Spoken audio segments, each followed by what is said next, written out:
Welcome to How to Run for Office and Get Away with It. You know, new candidates always ask us, when do my yard signs arrive? Or who sends the flyers?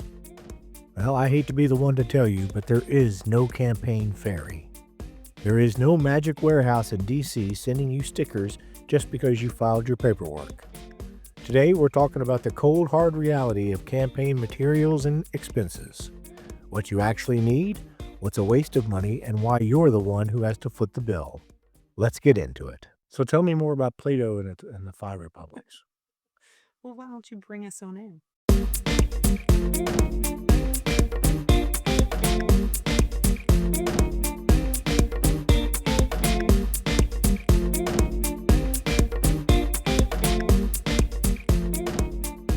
Welcome to How to Run for Office and Get Away with It. I'm Scott, And on B. and this is the podcast that talks about all things political campaigning. All things? All the things. All the things. That's a lot of things. Yes, there are a lot of things when it comes to campaign. People don't think about how much there is.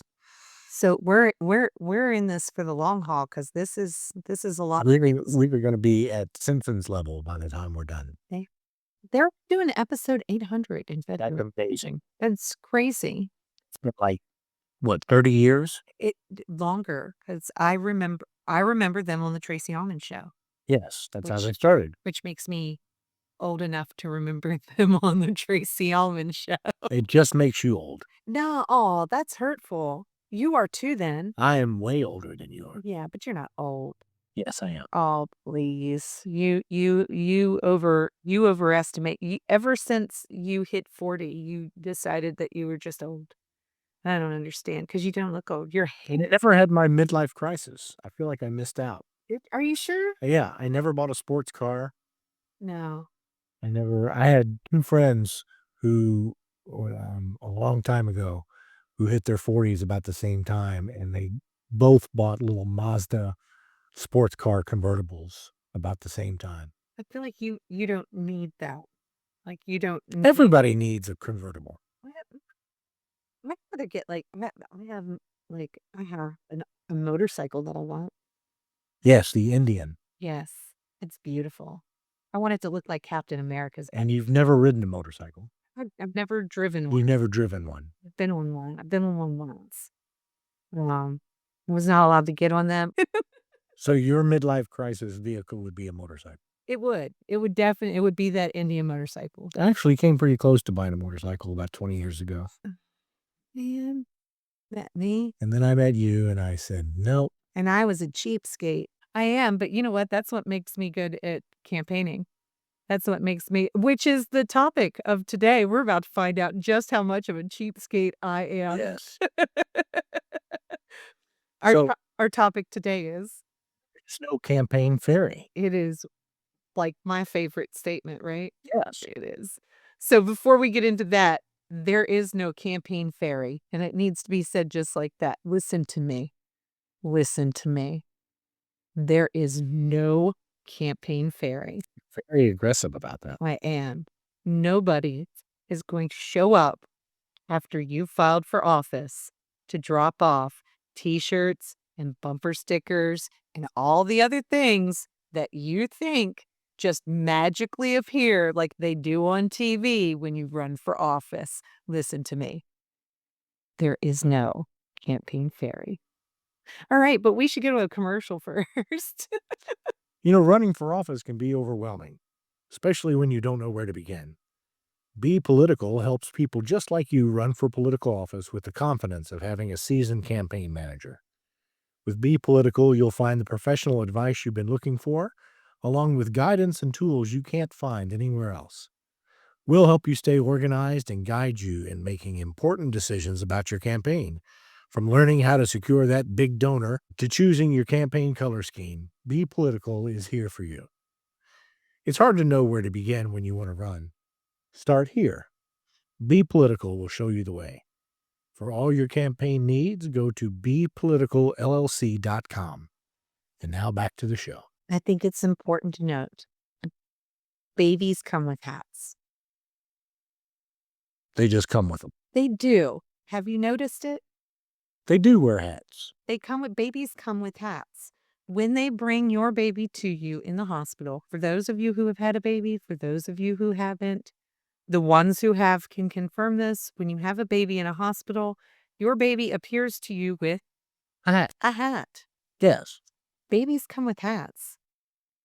Campaigns do not come with hats. They do not come with bumper stickers. They don't come with signs, yard signs, hand signs, billboard. They do not come with t-shirts. The t-shirts, they don't come with any of it. So this concept that people tend to have with I'll file to run and then I'll hand out bumper stickers and t-shirts and honestly, I love it's a great indication for support, but if you are just someone interested in being involved in campaigns and you're listening, right? This is for you too. When somebody has just filed to run, if you come to them and say, "Hey, I need a campaign t-shirt." They don't have it. Most people don't have a huge war chest when they're running for the first time. Especially running for the first time, especially running for local office. And so raising money and budgeting the donations and the money that you raise is a really, really important, let's call it third step in Yeah. running for office. So the first step was talking to your Talking to your family. family and talking to yourself, It's all the talking and the writing down. learning about your community. Getting to know your community. Right. And then where that money at? Where that money at? Where that Campaigns cost real money. yeah, and it's a real industry.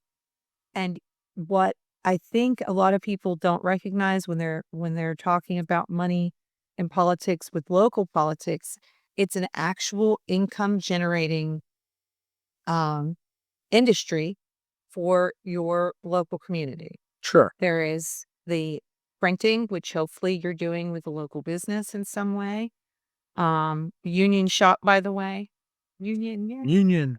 It's money going to your local television stations, your local radio stations, to your local newspaper and ads. It's money that's given to your community in local sports for advertising there and in your local school system for advertising in programs for different productions that they do and for community theater. There's all kinds of ways that campaigns re-infuse money back into the community. So keep that in mind. That's sort of like one of those best practices Right. and you're running to support your community. Well, So it's one way that you can immediately help support your this is one way you support your community. Um, Now that doesn't mean that you can use local for everything that you do. And in some instances, it's not appropriate for you have a local print shop that is the only local print shop in town. And they also are, uh, part of some weird, like, Yeti worshiping cult. I don't know. Maybe you can't Maybe. use that particular print. Maybe that's not your print shop for your campaign, you know? So, with discretion, right? With A Yeti cult? it was the first thing I thought of because wasn't there a documentary a while back about a About a Yeti cult? no, about a call I think I'm conflating 2 Hulu documentaries that I watch. One was about a cult in Washington State, and with fruit. I don't know. Fruit cult. I don't know. It's not the Banana Gang. Yeah. No, and one of them was about a whole organization about, tracking Yeti, but it turned out to be a drug ring. It was wild. Anyway. You watch some strange documentaries. Listen, do you understand how much I sit at a computer looking at statistics and going over budgets and things for an ad buys? Sometimes you have to have something in the background, and sometimes it has to be something that just makes you go, "What?"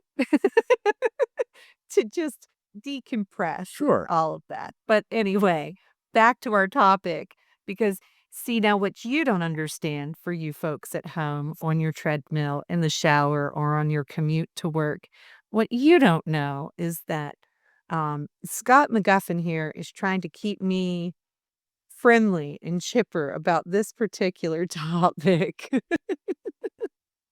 because otherwise I will be mean about it. I will.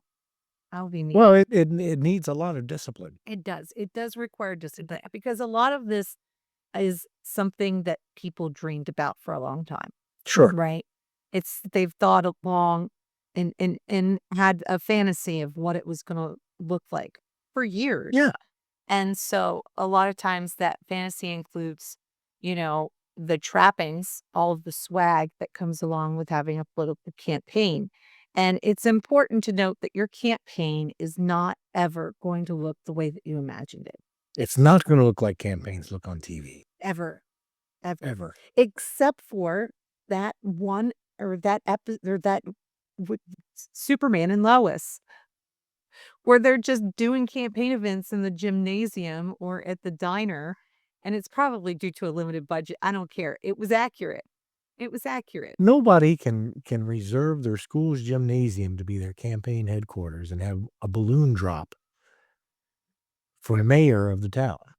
Well, the fact that it's just taking place in these unglamorous places, and there's not like, you know, nobody's like, there's not these big rallies. There's not, Most campaigning is going to be done on a very small scale, especially for local office. It's it, going to be done on a small scale. It's going to be one-on-one. it's 15 people in a local diner Right. that are coming from your local fire hall or from the union or from, And you do that 1,000 you times. do that 1,000 times. So, it's also important to remember that your campaign spending is going to reflect that is who you're meeting with and where you're meeting and how you're meeting. And we're going to talk about the actual art of fundraising on a later episode. Yes, and that is multi. But the first step is building a budget, planning, knowing how much you can raise, knowing how to spend that money, what takes priority over other things. So, we should really just go over what the absolute essentials are. Yeah, what is the needs list for a political campaign, especially let's say a local race? What are the priorities that you need when it comes to like printing? Right. So you have these are the things that I think you need. You don't necessarily have to pay for them. But it's important to note you get what you pay for, right? Always. So if you have somebody who wants to provide some of these things to you because they can, first of all, make sure that is registered as a donation in kind. Make sure you're following anything that's being contributed to your campaign in this regard. If somebody is giving it to you, it still needs to be recorded as a campaign Whether they're giving it to you as cash, check, credit card, or services. or service. So that's super important. You will run afoul of your election commission for whatever. And state it's you're in. just a matter of tracking everything and getting a document that shows every donation. Don't scare them. We're gonna get in. We're going to get into that. Yeah, and Scott is your expert on tracking. He's going to tell you all kinds of amazing ways to keep up with that. But in the meantime, so you're asking, what are essentials? What are the things that you're going to want to have money to spend on initially? Right. So, you're going to want palm cards, which is kind of like Like a business business card. card, something that when you are meeting people, it's your branding, whatever you're using for your campaign signage. It has information on how to contact you, your website, your social media, and usually lists some form of your bullet points. Sure. So we talked in a previous episode, we talked in about your messaging. This Right. is where all 5 of your bullet lights would be on, Okay. where you would have all 5 of them. And, a lot of times now, see, this is a personal thing that I like to do. If I can, I like to have space on there that's free, that leaves just a little space to be able to write something. Sure. That way you can give, you know, a a phone number or a quick message or something to that person to remind them of something, remind them to call, or make them feel like, I put thought into, I'm not just handing you a card. Yes. So I like to leave a little spot there on those on cards to leave. But that to each their own on that. If that's more of a style or preference. Right. to me. Another one is you're gonna absolutely need droplet and drop literature. And drop literature is what you take when you go knock on doors. It's what you leave on in the door, or what you take with you when you are going to the fair or to a downtown festival. And these are just typically larger pieces of literature than the palm cards Right. to allow you to have more information on there, more detail, but the same kind of purpose, letting people know who you are and giving them some bullet points of what your policies or what your standards are. Absolutely. And ideally, you would have several different versions of drop literature that you leave, depending on where you are or what part of the campaign calendar you're in and what information you're pushing. Um, but if you can't afford that, if you are running shoestring, then you only really need one. Make it good and make that what's going to houses when you're going door to door. Right. Um, Ideally, you also want a mailer, and a mailer is where you have A large postcard a type thing.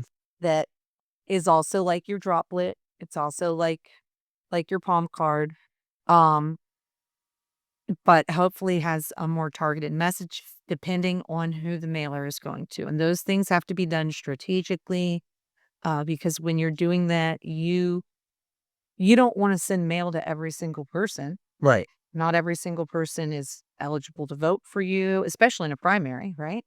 You don't have um, every single person is not necessarily your target audience. But when you're looking at your budget, you want to go You have after to be real. You have to be realistic. start with your low hanging fruit.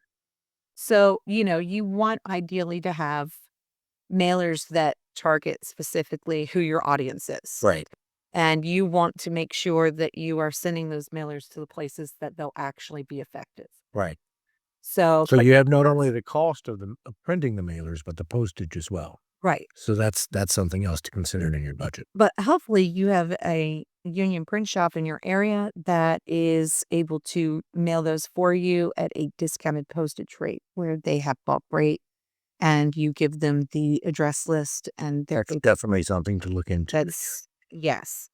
Um then you have signs. Now, your instinct is going to be to buy as many signs as possible. Yard signs. Yard signs with your branding and everything else. Before you do that, just get 5 because you're not going to need yard signs yet. And we're going to talk about the art of yard signs and why you don't want to, how you want to put those out and why you don't want to put them out too early and all of those things. But right now, just listen to me when I say, just get a few printed. Yes, it's slightly more expensive to get just a few in the long run, right? Right. But you may not end up having the need or capital for yard signs for whatever reason.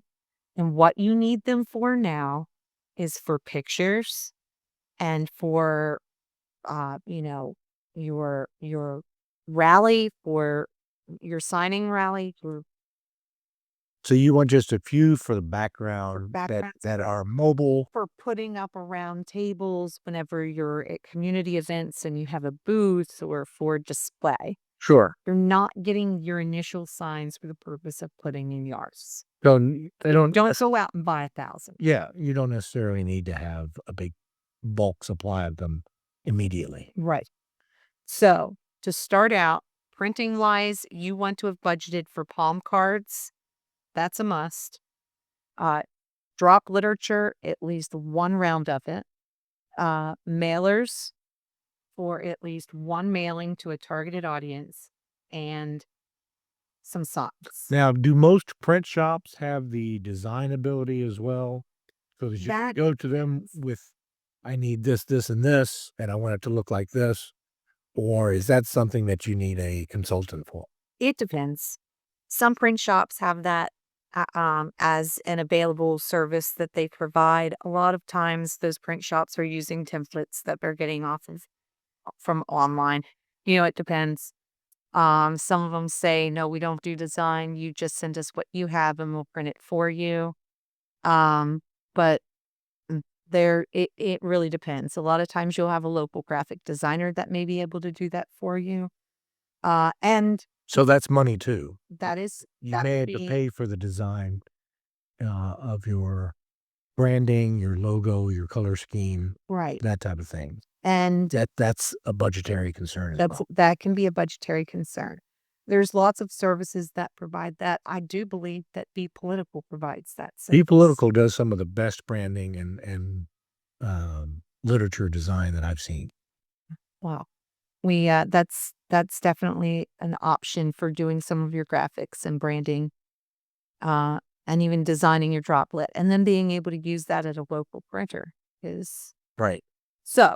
Anyway, while we're not now that we're done plugging the sponsor, who does do excellent work, by the way. That's what you're looking at initially, right? And if you're on a shoestring budget and that's all you can afford is those things, that's you want palm cards, you want 5 signs with branding, and you want, if you can, mailers and droplet. So that is bare bones, Right. right? And I will throw this in there and it's worth it. Spend $10-20 to get a nameplate. A name tag that you can wear with you wherever you go. It'll say your name, it'll say candidate, and it'll say whatever it is that you're running for underneath it. It doesn't cost much. It costs you usually $10-20. Sometimes if you go to a place that you're getting some of your other stuff done, they throw it in for free. I mean, you check. But getting just like it's like a name tag, get a nice one, something that a lot of times you say, do you have something for a political candidate? And they'll have a standard something. I've seen them where people have had them made for them. I just got handed one for another organization I'm a part of that is made out of wood and it's cut out and it has a Very beautiful, attractive. it's beautiful. It's in the shape of Kentucky. So you're using that to identify yourself and to keep your name out there so that you don't have to wear your campaign T-shirt to every event. Yeah, and this is another thing that I'm gonna get mad about. Don't wear your own T-shirt. That's pretty tacky. Yeah, actually. don't wear your own T-shirt. Other people wear your T-shirt. You don't do that. There is very few exceptions for when you wear your own campaign T-shirt, right? And those exceptions are you're wearing your campaign T-shirt while doing manual labor of some sort outside, like Habitat for Humanity or something. Like you're volunteering for and even that's a little tacky because you should just be there doing. Right. So I mean, I'm struggling to find a time when You don't need to wear your own T-shirt. you don't. No, Let's just leave it there. yeah, yeah. Yeah. I'm trying to make it okay, and I'm the first It's one to yell at somebody for it. You don't, and the reason why you don't is because you're the candidate. Um, you want to have a name tag that makes you official. And and name tags go with everything. T-shirts don't always work at various events. That's Isn't there a name tag to a formal sit-down dinner? so, don't wear your own T-shirt. Anyway, we'll get back to the do's and don'ts. These do's and don'ts. So after that, you need some ad money, and that printing would probably fall under your print. That's your Yeah, print. that's part of your ad budget. That's part of your ad budget. What type of advertising do you need to be prepared for? I mean, obviously, you want to use whatever methods work best in your area and are available and reach the most amount of people that you want to try to reach. So when you're considering your budget, what types of advertising should you be considering? So part of this depends on your area and where your audience is most engaged. And you're going to need to get quotes, actually contact a lot of these businesses and things like that to find out before you can even set your budget, That's correct. right? Right. And, there are people who perform these services. There are people who you can hire who do this job for your campaign. Those people are out there. Find somebody with experience. Find somebody who knows what they're doing when it comes to ad buy. Right. This is not somebody who who just has never done this This is before. not an intern's job. This is not an intern's job. So when it comes to ad money, there's 8 places that you predominantly use for advertising in politics. First one, obvious, television. Uh, you've got to have a really good revenue stream coming in for your Television advertising can be expensive. It's expensive. Yes. Now, luckily, there's prices that are set in advance for campaign years based on all of that, based on fair pricing that's required legally. So you can call your local radio station and find out. Television station, the same way with radio, actually. So this applies to both. You can call and find out what their rates are for political advertising for the year that you're planning on running. So television, radio is less expensive than television, obviously, and you don't have both of these are things that you have production value that has to go into. There's the added expense of making the commercial. Sure. With radio, you're only doing an audio.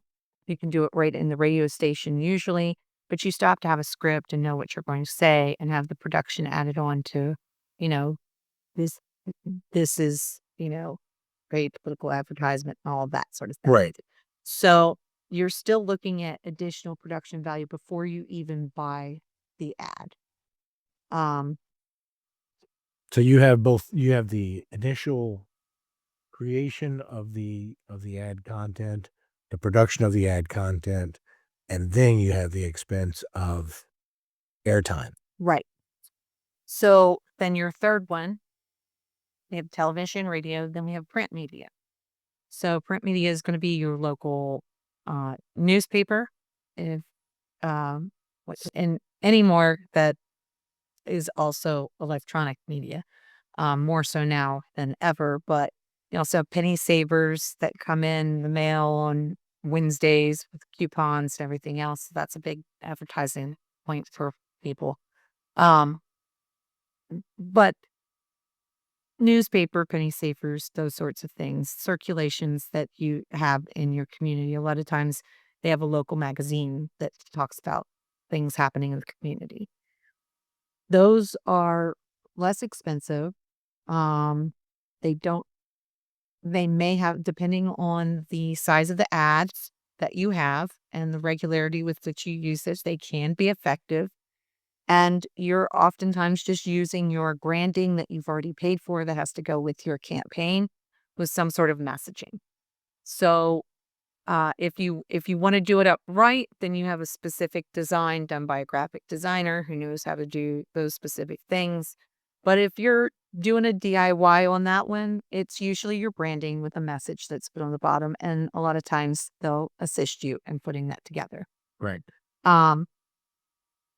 But the expense isn't quite so much in production and creating that. Fourth, social media, which is probably your biggest bang for your buck. Anymore it is. You can target your audience. If you go into the analytics for that sort of stuff, you know where how you start getting familiar with those things. You can also have somebody who knows how to do this that's part of your campaign that works for you.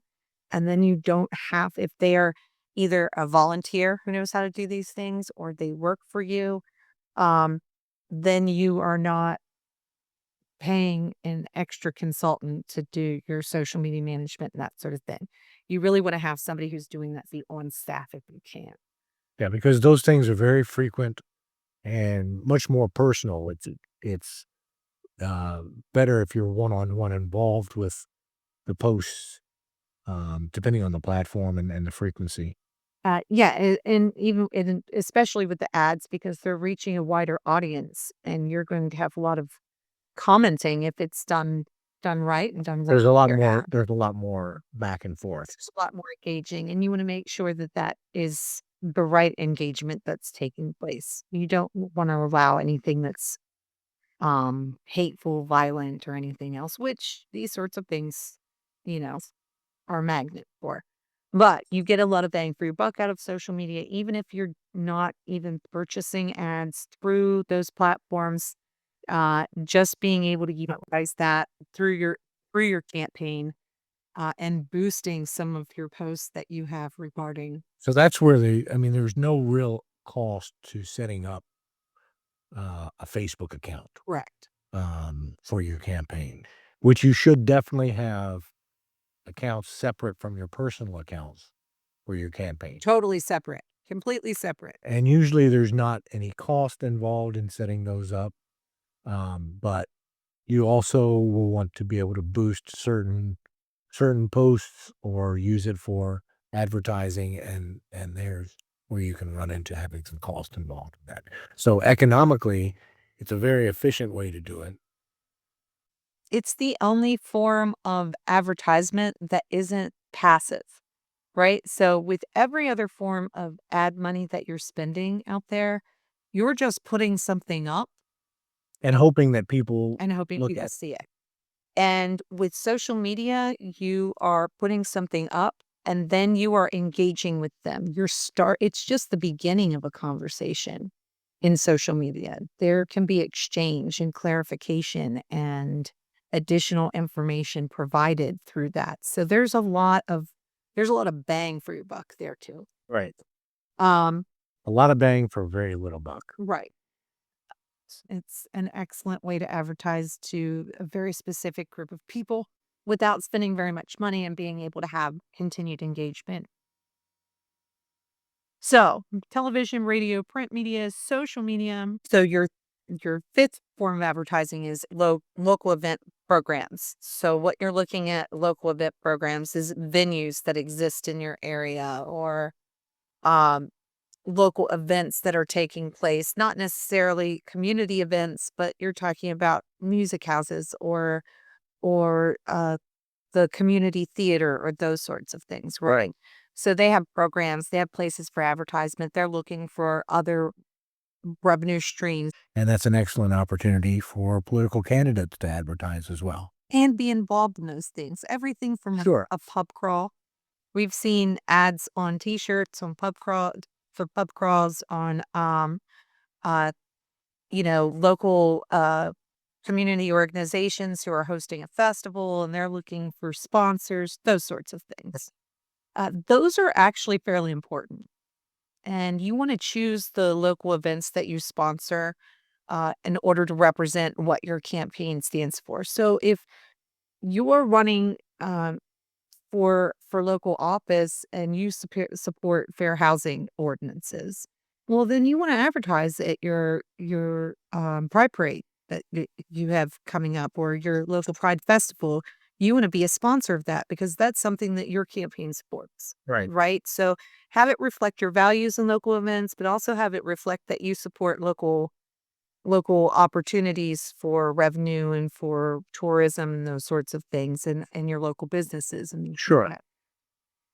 Next up, I'm going to go to local sports venues, which also has a cultural implication. So, local sports venues.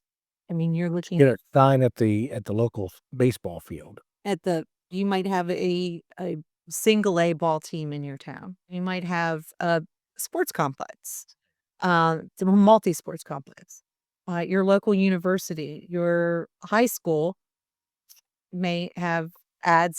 Some places have moratoriums on political ads for public spaces like that, but a lot of them don't. You want to check into that. You also want to be supporting those venues because they're supporting your local economy. Take a look around your community and find places like that. They're all over the place. And they are looking for sponsors. Everything from the community pool to your big multi-sports complex that you have in town. So anyway, um, public school and church venues. So you're looking at when the high school band is selling ads for their program, and for the school drama club needs sponsors for the program. Um, when church has bulletins, synagogues have bulletins, uh, mosques have announcements that they're doing. There are places where you are encouraging um, your campaign dollars being spent in areas that are then uplifting The community. the community Right. and you're advertising while you're doing it. So before you're even thinking about all the trappings of television, radio, and even print ad stuff, you want to be looking at this stuff. This is the things this is where your advertising is going to matter most. Right. So we're looking at the things that we spend money on in a campaign. We're looking at what's absolutely essential. We're looking at what we can spend money on. We're talking about, so we've got printing, we've got ad money. Next up, this is an absolute must, website. Of course. It's an absolute must. It is serving as your avatar on the internet, and it tells everything about you and your campaign. In today's environment, a website is the most critical piece of campaign material that you can create. Yeah. Um, a bad website can make or break you. If it doesn't look good, if it doesn't look professional, So plan on spending some money to have a website created for you. yeah. Uh, a lot of people try to do their own website. They try to do something using WordPress or Canva, I think, or whatever. Um, but is it Canva that does websites? I think they do graphic design and social media posts and that sort of thing. I think they do like stuff you can print on t-shirts and some things. I don't know. Anyway, but when it comes to your website, there's a lot that goes into that. There's a lot of planning, and it takes a while, and it's a full-time job. So you want somebody who's familiar with doing websites, Right. and you want somebody who is got a clue about what you need to have on there as a political campaign. That is the one area that we do not recommend you try to do it yourself. Um, you want to work with somebody who can help you represent your campaign online and have it accurately reflect you as a candidate and what your campaign stands for. And you want to make sure that that information is accurate. And if people go to your website and it looks like it looks, I don't know, like it was built on Angel Fire. Like if you have an outdated looking website, you will seem like an outdated candidate. Right. If you have a candidate that doesn't, or like if you have a website that does not work well and it has all kinds of malfunction and bugs and things like that, then you have a candidate who is not going to be on top of things and things aren't going to work right. Just like with every business, your website reflects you and your business. So depending on where you get your website from, that can be one of your first major expenses. If you can do that yourself, or if you have somebody who's volunteering to do that for you, make sure that you're having somebody who knows what's going on, at least look over it. That's, but you want to spend the money on this, and you want it to be somebody who knows what they're doing. So What should a website cost to build? How do you even put that in a budget? those prices are all over the place. I like to recommend people about $1,000. Budget for $1,000 for your website. Okay. That's about where you want to spend. Um, Anything more than that for a race that is local is either going to be, and that's at the time of us recording this, um, those markets change all the time, but about $1,000. In anything past that, you're probably getting overcharged. So just remember though that you're going to have expenses for website design and creation. You're going to have domain name that you're going That's to a need to separate, purchase. yeah, you'll need, That'll be a different expense. And website hosting. yes, hosting, and that should include your email. Yes. So, there's expenses in that, but that's an absolute must. Honestly, it is. I've known people who've had campaigns that they did everything right, but they didn't want to spend the money on a website and they could not get people's attention because the first thing they wanted to do was, where's your website? Um, and I've seen that time and again. So that is something that you want to spend the money. Now, the next thing that you spend money on that's very costly, um, is polling. And you probably don't necessarily need to spend money on that. Now, depending on where you're running. Depends on the race. If you're running for anything, if you're running for a state office, like state rep or higher, if you can get polling, do that. Definitely. It can get pricey to do polling, but if you are running for a community where your city is maybe 40,000 people and you're running for,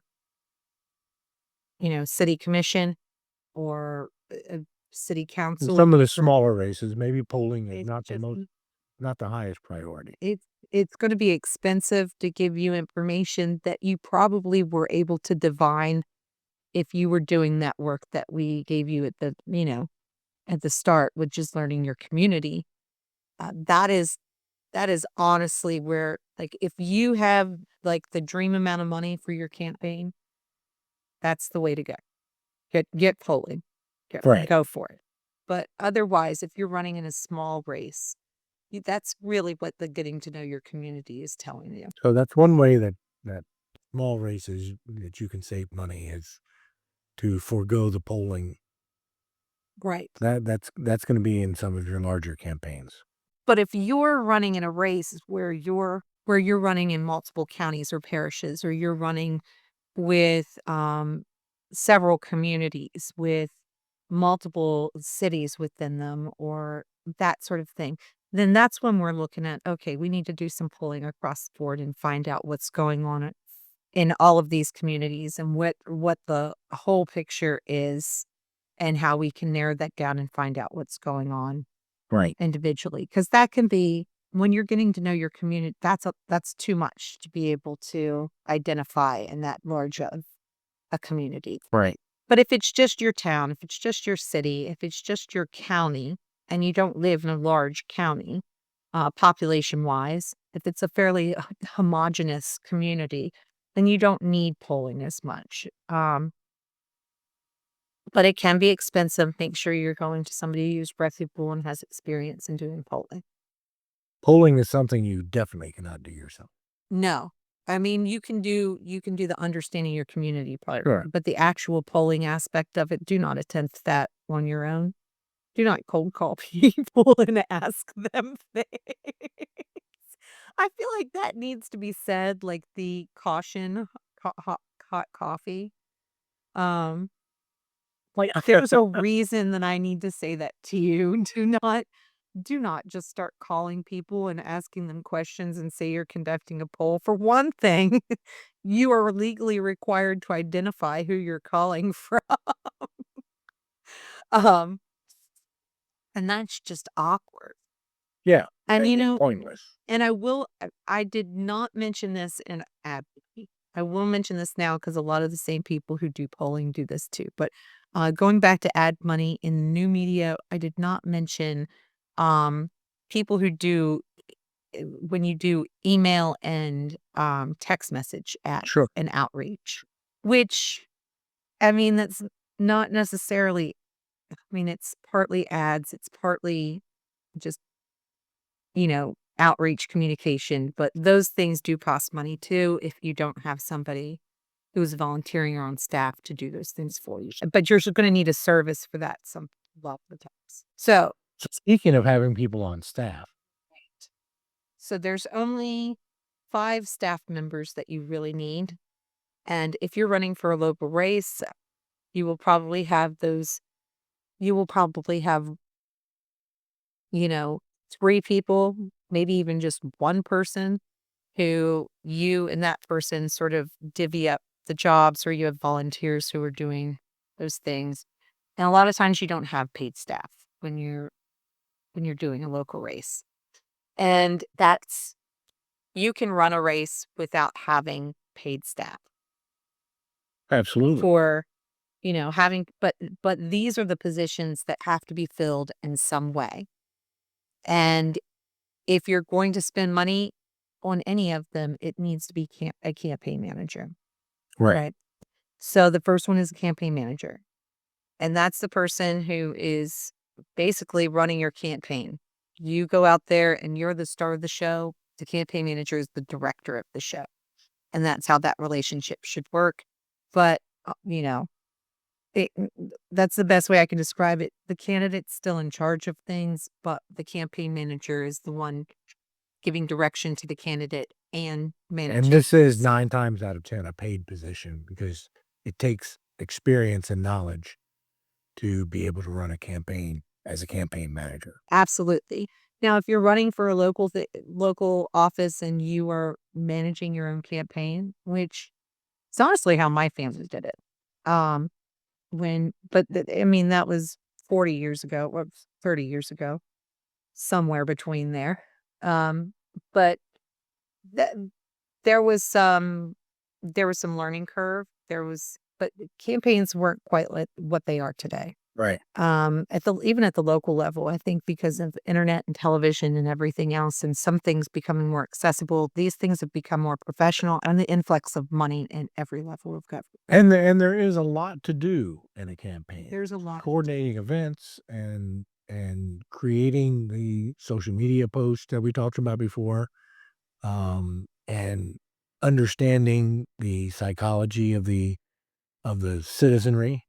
Putting together a messaging campaign, all of Right. these things that we've talked about in the past, was planning fundraising events, tracking fundraising, all of these things. Somebody needs to be like, You need help with it. you need a central person that's helping you do that, because being a candidate is a full-time job. Right. Being a campaign manager is also a full-time job. That's 2 full-time jobs. And what are the chances somebody running for office is not working, Right. does not have a job? So Or you cannot if add, you're retired, yeah, you can't do 3 full-time jobs. you're asking a lot. And then I'm assuming you still have personal obligations to family of some kind, whether you are a single person or you are part of a larger household, or you've got, aunts and uncles or grandparents or parents or what have you. Like, you Right. have personal obligations, you have friends, you have organizations you're a part of.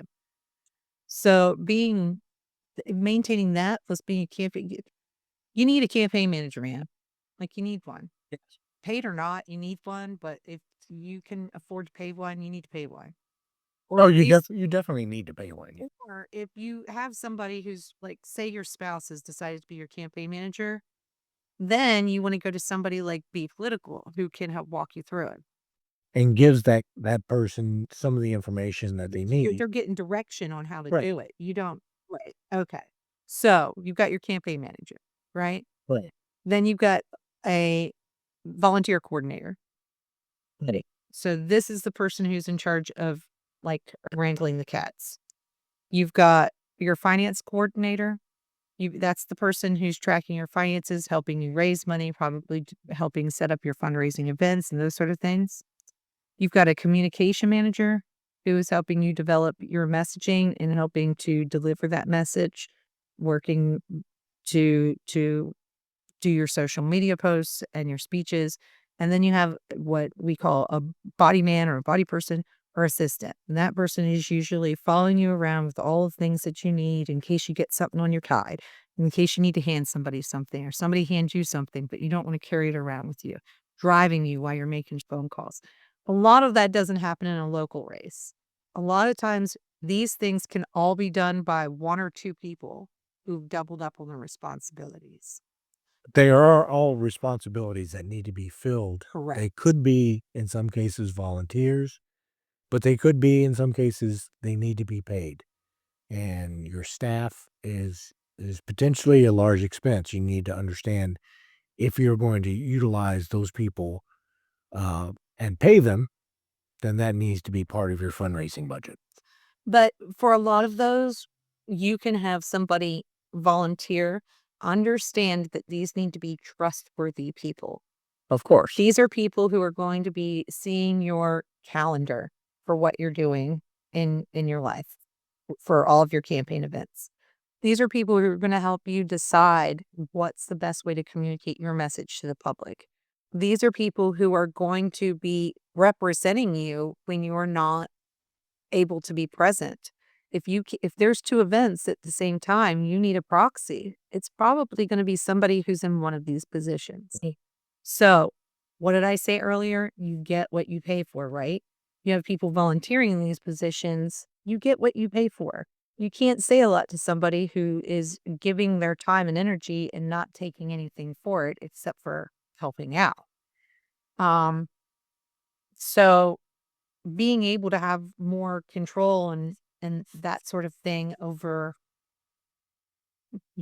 hey, you're here, you're working for me. This is exactly what I need you to do, and not have to worry about, you know, is this person here helping to help with the campaign or because they're bored or because you know, they're looking for something to do or they're looking for a cause to support and they're not necessarily paying attention to what we're having them do. You Or get do that they or do they even know what the hell they're we're they're doing doing? what the hell they're doing and they're just excited to be a part of it. But that in teaching them how to do it ends up being more work than it is you're getting out of it. Volunteers are fantastic and they are needed, but they are not suitable for every position because they don't have the knowledge or the background to be able to fill those positions. And you can teach some of it, but some of it, you know, you get somebody volunteering who's with the campaign and then you hear them speaking for a candidate. It's like, oh no, don't say that because they're not professional and working. Right. So again, you get what you pay for. That doesn't mean don't have people volunteer for these positions. That doesn't mean that you need to have a paid person in each one of those positions. But you do need to have those roles fulfilled in some way, whether it's by 3 people, 5 people, 1 amazing person, um, and sometimes that costs money. Sure. And if you have a dream campaign with all And the money it's in the world, and it's okay that they cost money. it is. But It's just a matter of planning for that. and you need to identify where that money comes from. Exactly. So, the best way to go about this, I think, when this is the method that we use when we help candidates, right? Right? This is the method we use. We have it's a the 3-tier campaign template. Right.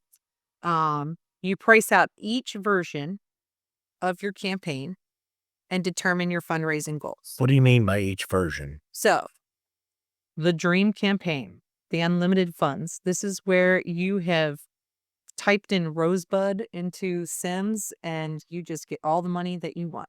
I have no idea what that reference means. But you don't play Sims. I don't play Sims. Yeah, what Sims? Okay.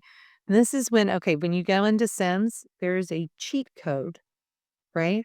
And you put in the thing, it brings up you put in the cheat code window to bring up the window. It gives commands. And part of it was part of development so that when they were testing it, they could like try things out. But they're still there. So you go in and then you just type Rosebud. Now this is like going back like to OG sounds like I think they have different cheat codes now. But you type in Rosebud and it gives you all the money that you want. Okay. And then you end up having like unlimited money. Every time you need money, you just type in Rosebud and it gives you more money. And like, if you want to build like the most amazing house in Sims with all the best stuff, you just type in Rosebud till you get. Right. So like, you have Rosebud cheat code in your campaign. Then what are you gonna have? You're gonna have a tour bus, right? I don't know. Like, I would have a tour bus. Of course you would. I would love that. I would love to have just a tour bus to an RV, something really, you know, wrath of the branding. You have full paid staff, right? You have TV commercials. What is it that fits your campaign? That if you had unlimited funds, what would that look like? And it probably looks close to the vision of what you had for your campaign before you jumped into it. So what does that look like and what does that cost? All right. Potentially a lot. Oh, yeah. I mean, you go crazy. You can get, you get all the t-shirts you want. You get all of them. So, you price that out. You dream big and then you reel it back a little, right? So then you're looking at, okay, what's the ideal campaign? What with just the outcomes that you're looking for, what you predict would happen to get you a win. I like to call this the 90s sweet spot. You remember the 90s? The 90s were a beautiful time, right? We had like the best middle class ever.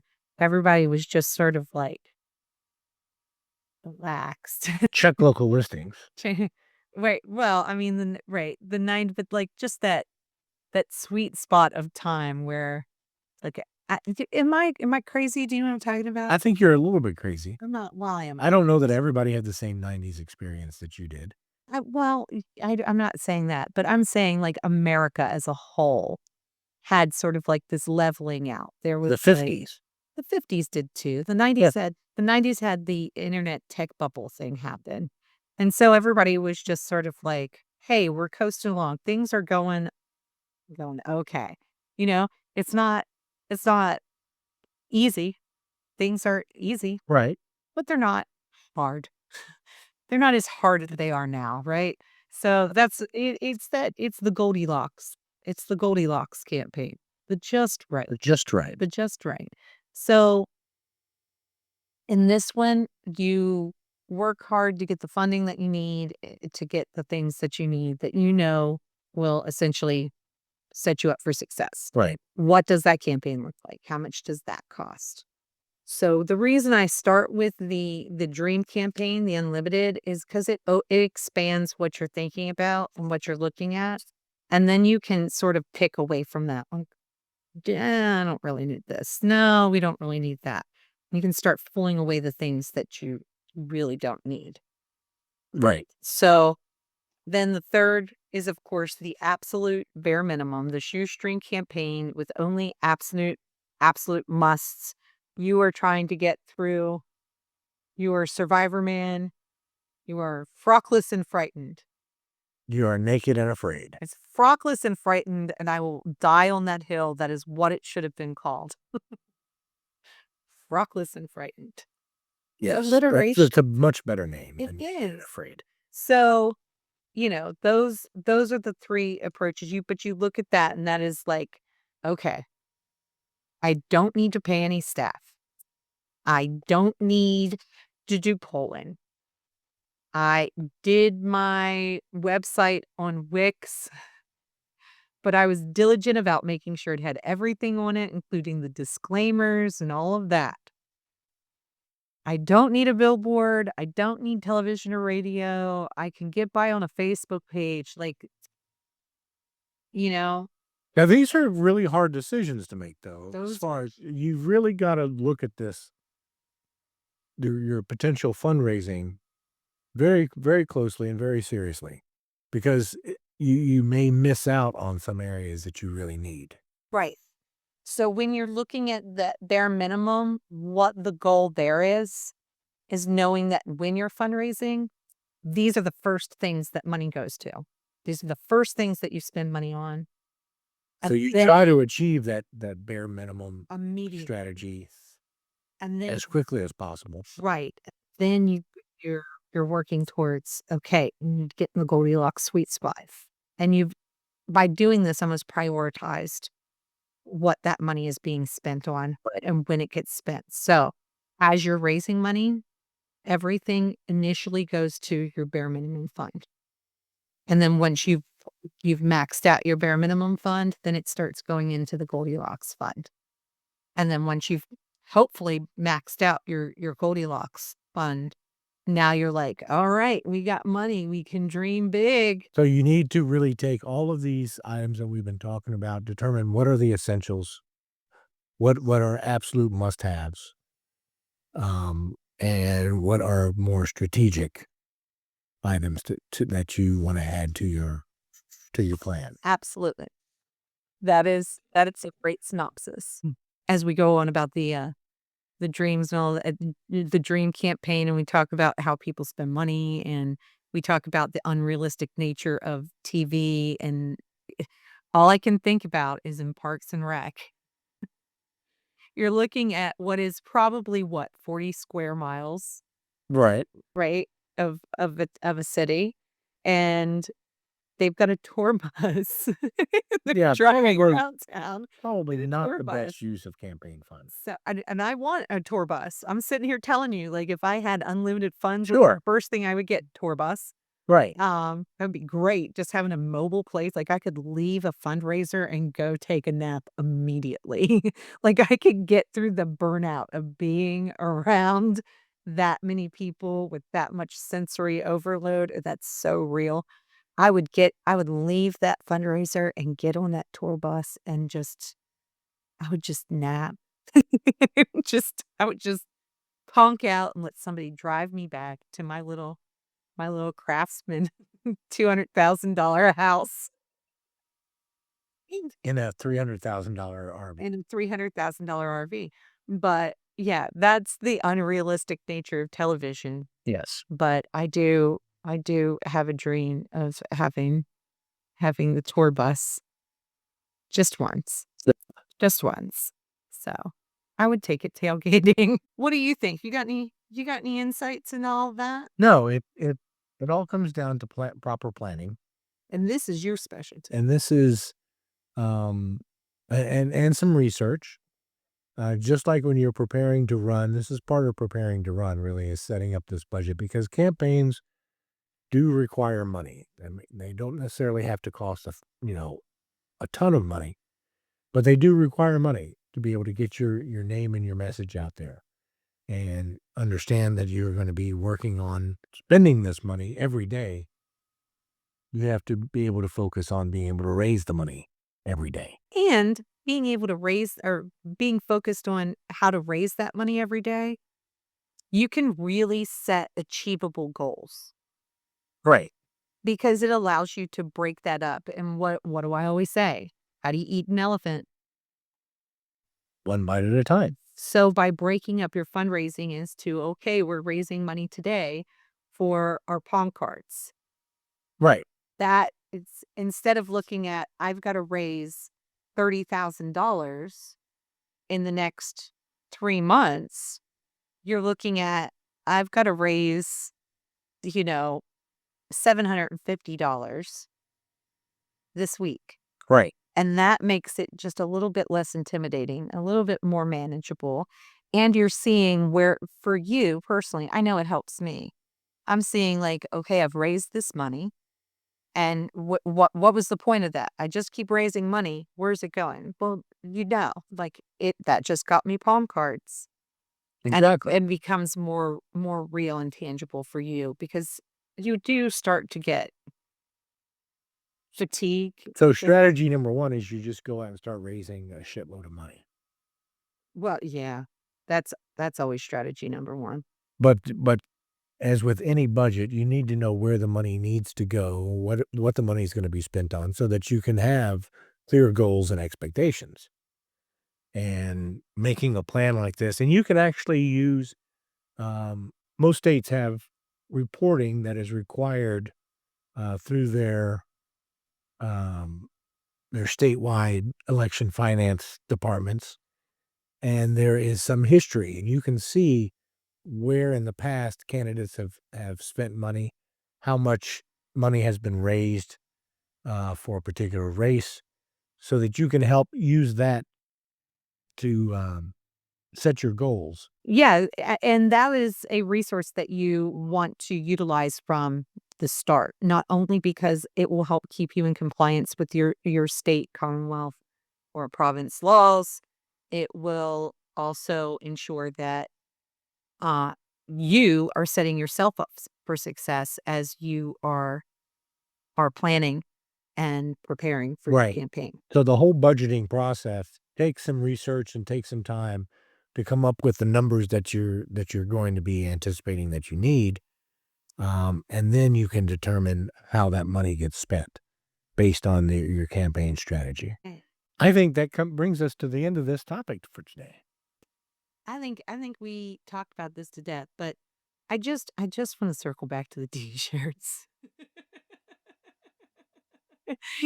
Don't hang your head. Here's why, right? This is the part that people Campaign T-shirts are the most visible part of a campaign, they are. and they can be very effective, but they can also be very expensive. So we're going to wrap it up for today on this topic of there is no campaign fairy. There is no campaign fairy. If you want it, you need to go raise money for it. So till our next episode, which we'll be talking about, Oh, reserve your online space. I'm Scott. I'm B. Let's get ready to run.